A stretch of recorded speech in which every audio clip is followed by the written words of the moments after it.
Hola, ¿qué tal? ¿Cómo estás? Te motivo a que abras tu Biblia y te prepares para la cápsula de este día. Esto es Conectados con Dios, un espacio dedicado al estudio de la palabra. El tema es David y Mefiboset. Texto bíblico, 2 de Samuel 9, del 1 al versículo 3. Esta es una de las historias muy interesantes. Y de aquí vamos a agarrar o vamos a tener un gran ejemplo de cómo es nuestro Dios. ¿Por qué? Porque aquí vamos a ver el amor por el desvalido, el amor por aquel que está alejado, por aquel que está perdido. Aquí vamos a ver cómo se refleja el amor de Dios para todo aquel que le necesita. En este capítulo vamos a conocer la forma en que David busca, vamos a ver cómo David favorece a un familiar de la casa de Saúl. ¿Por qué? Porque él había hecho una promesa. Y aquí es donde David pregunta a los siervos que si había alguien de la casa de Saúl a quien podría ayudar. Vamos al versículo 1. Encontraremos en la descripción paso a paso de lo que sucedió aquí en esta historia muy interesante. Abra su Biblia. Como siempre, saca tu Biblia. Vamos a aprender un poco más de Jesús. 2 de Samuel, capítulo 9, versículo 1. Dijo David: ¿ha quedado alguno de la casa de Saúl a quien haga yo misericordia por amor de Jonatán? En este versículo se proclama una gran verdad de Dios por los pecadores, por amor de Cristo. Vamos a Efesios capítulo 4, versículo 3. Acompáñame. Solícitos en guardar la unidad del Espíritu, en el vínculo de la paz. En ninguno de nosotros hay tal mérito para poder merecer la bondad de Dios. Pero veamos algo muy interesante, que todo fue hecho para nosotros a través de Cristo. Bien interesante esto. En realidad, aquí podemos ver una escena de lo que estaba sucediendo en el capítulo 18, en donde David está haciendo un recordatorio, en donde David hace un pacto con Jonatán. En realidad, aquí este pacto tiene que ver con el precio que Jesucristo pagó en la cruz del Calvario. En este versículo nos encontramos a David buscando a Mefiboset. Ahora pasémoslo a el otro lado. David busca a Mefiboset para hacer misericordia. Ahora Jesús busca al pecador para hacer misericordia. Miren qué interesantes estos ejemplos que encontramos en la palabra de Dios. Muy interesante la forma en que nuestro Dios nos ha dejado plasmados estos ejemplos para que nosotros en su momento los pudiéramos leer y entender la forma en que Él está obrando o trabajando en la vida de cada creyente. Vamos a Juan 3:16. Este versículo es bien interesante y todos lo sabemos. Juan capítulo 3, versículo 16. Porque de tal manera amó Dios al mundo, porque ha dado a su Hijo unigénito, para que todo aquel que en Él cree no se pierda, mas tenga vida eterna. ¿Se dan cuenta? Parte de los pactos de Dios, parte de aquello que nos ofreció para salvarnos, para apartarnos y sacarnos del pecado. Y aquí nos surge la primera pregunta. ¿Cuál era el nombre del siervo de Saúl? Versículo 2. Y había un siervo de la casa de Saúl que se llamaba Siba, al cual llamaron para que viniese a David, y el rey le dijo: ¿Eres tú Siba? Y él respondió: tu siervo. La respuesta es Siba. Versículo 3. El rey le dijo: ¿no ha quedado nadie de la casa de Saúl a quien haga yo misericordia de Dios? Vean qué interesante esta parte. Aquí David no se está atribuyendo lo que él iba a hacer, sino que le está atribuyendo a Dios la misericordia de traer a Mefiboset, de sacar a Mefiboset del lugar en donde se encontraba. Muy interesante la forma en que David da honor y gloria a Dios. Y Siba respondió al rey: aún ha quedado un hijo de Jonatán, lisiado de los pies. Aquí podemos entender que Jesús desea mostrar la bondad de Dios a el pecador. En verdad, eso es lo que Él vino a hacer. ¿Y en dónde lo hizo? ¿Y en dónde se efectúa esta parte tan interesante? Al morir en la cruz. Al decir lisiado de los pies, podemos comprender que habla de un alma perdida que no conoce al Señor Jesucristo. Esto lo podemos ver en el sentido espiritual. ¿Por qué? Porque no puede andar apropiadamente. Y aquí nos surge la siguiente pregunta: ¿qué significa Lodebar? Versículo 4. Entonces el rey le preguntó: ¿dónde está? Y Siba respondió al rey: he aquí está en la casa de Maquir, hijo de Amiel, en Lodebar. Lodebar en sí es un lugar desértico. Es el lugar donde viven los que están despreciados por la comunidad o despreciados por el pueblo, despreciados porque los ven de menos. Es un lugar donde viven aislados de la sociedad.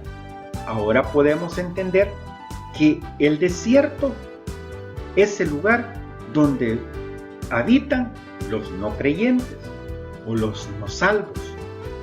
Es un lugar donde viven alejados de la presencia de Dios. Y esto no quiere decir de que solo los que no tienen comodidades. Ahí están todos los que tienen una buena posición financiera, social o económica. ¿Por qué viven ellos en un lugar desértico? ¿Por qué? Porque ellos están aislados. Se puede decir que todos ellos están privados de todas aquellas cosas que Dios nos puede regalar. Entre ellos está la salvación, que es el regalo más importante en la vida de un creyente. Volver a Cristo, creer en Jesús, creer en su resurrección, creer en la redención, eso es lo más importante. Gozar de la salvación perfecta que nuestro Señor Jesucristo nos vino a dar. Versículo 5. Entonces envió el rey David y le trajo de la casa de Maquir, hijo de Amiel, de Lodebar. Y vino Mefiboset, hijo de Jonatán, hijo de Saúl, a David, y se postró sobre su rostro e hizo reverencia, y dijo: David, Mefiboset. Y él respondió: he aquí tu siervo. Y aquí podemos entender de que Mefiboset, entonces, entendiendo que Lodebar es un lugar desértico, nuestra respuesta es un lugar desértico. Es un lugar desértico. Versículo 5. Entonces envió el rey David y le trajo a la casa de Maquir, hijo de Amiel, de Lodebar. Podemos entender aquí en el versículo 5 que habla de que le mandó, que David lo envió a traer. Aquí podemos encontrarnos con la palabra que el Señor nos halló, nos encontró. porque en realidad no podemos decir nosotros que nosotros encontramos al Señor, sino que el Señor nos encontró a nosotros. Y cuando nos halló, envió al Espíritu Santo. Y envió al Espíritu Santo para tomarnos. Miren qué interesante esto. Dios nos ve, nos manda a traer con el Espíritu Santo. Hay algo en nosotros que nos dice que volvamos a casa, a la presencia de nuestro Señor Jesucristo. Y aquí nos surge la siguiente pregunta. ¿Cuál es el nombre del nieto de Saúl? Vamos al versículo 6. Y vino Mefiboset, hijo de Jonatán, hijo de Saúl, a David, y se postró sobre su rostro e hizo reverencia, y dijo David: Mefiboset. Y él respondió: he aquí tu siervo. Mefiboset. ¿Qué significa Mefiboset? Este nombre significa quitar la vergüenza.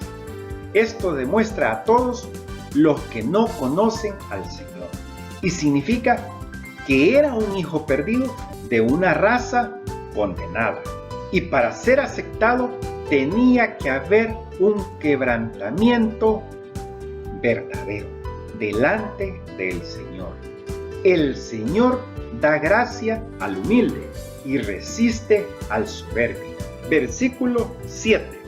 Y le dijo David: no tengas temor, porque yo a la verdad haré contigo misericordia, por amor de Jonatán, tu padre, y te devolveré todas las tierras de Saúl, tu padre, y tú comerás siempre en mi mesa.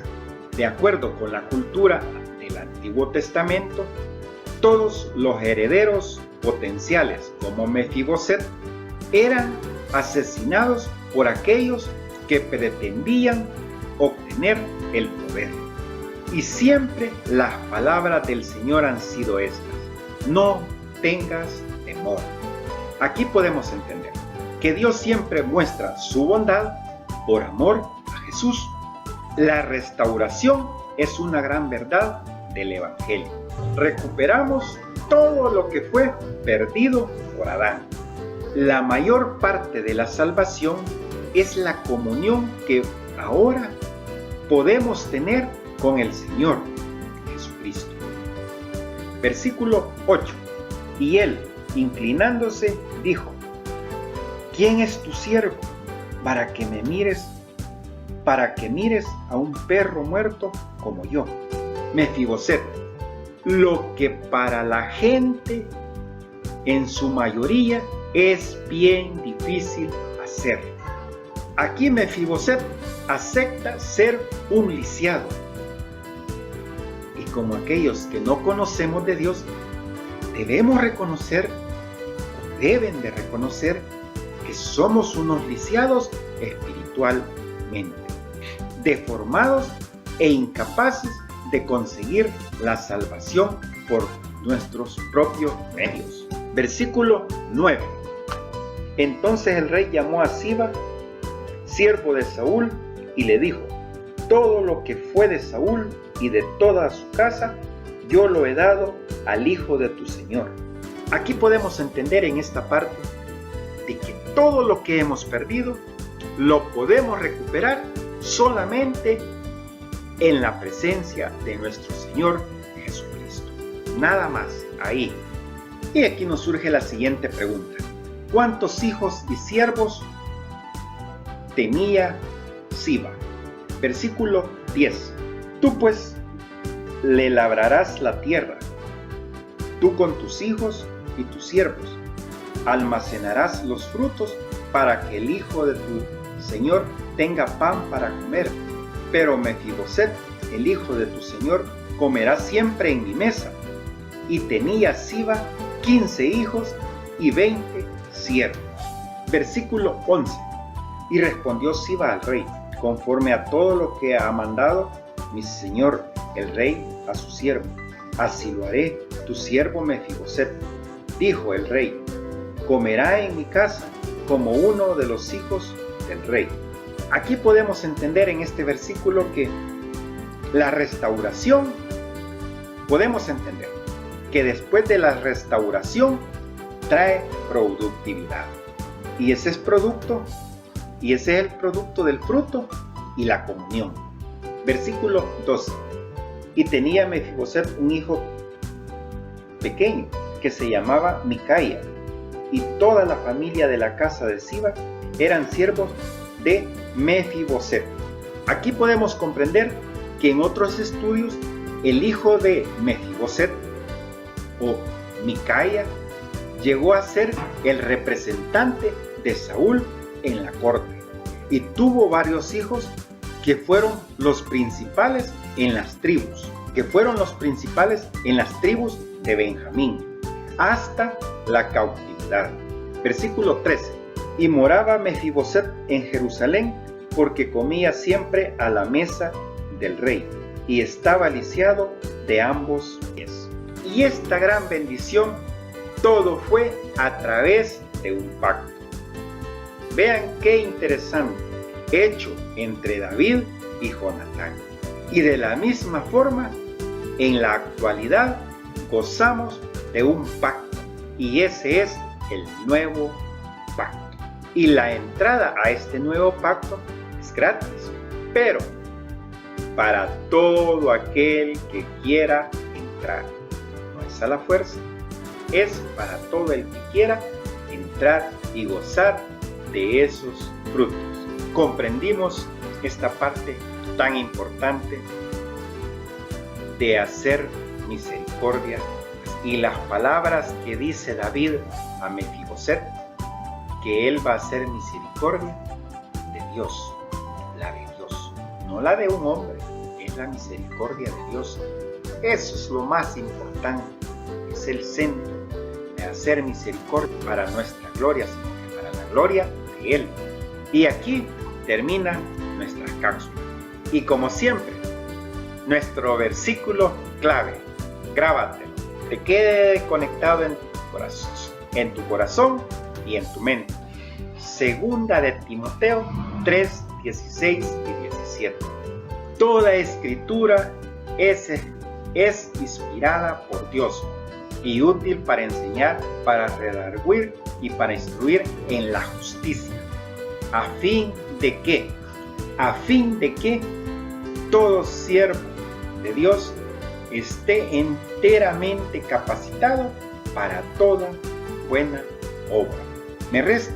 No me resta más que decirte y darte las gracias por habernos dejado entrar con las cápsulas, con estos estudios tan maravillosos que hemos aprendido durante este tiempo. Recuerda, no veas la dimensión de lo material que tienes. Ve la dimensión de lo espiritual que ahora puedes tener. Si no vistes las cápsulas al inicio, búscalas en YouTube, ahí las puedes encontrar. Y es cápsulas bíblicas, ahí las encontrarás todas. Ahí está el recuento de todas las cápsulas que vimos durante todo este tiempo. Y te motivo a que sigas en el estudio de la palabra. Y te voy a dejar los otros dos valores de un creyente cristiano. 1. Intimidad con Dios. 2. La Biblia es nuestra autoridad. Las personas, nuestra razón de ser. La rectitud es nuestro estilo de vida. Y la excelencia es nuestra razón de ser. No me resta más que decirte que nos vemos hasta la próxima. Que Dios te bendiga. Chao. Y no dejes de leer la palabra de Dios. Hasta la próxima.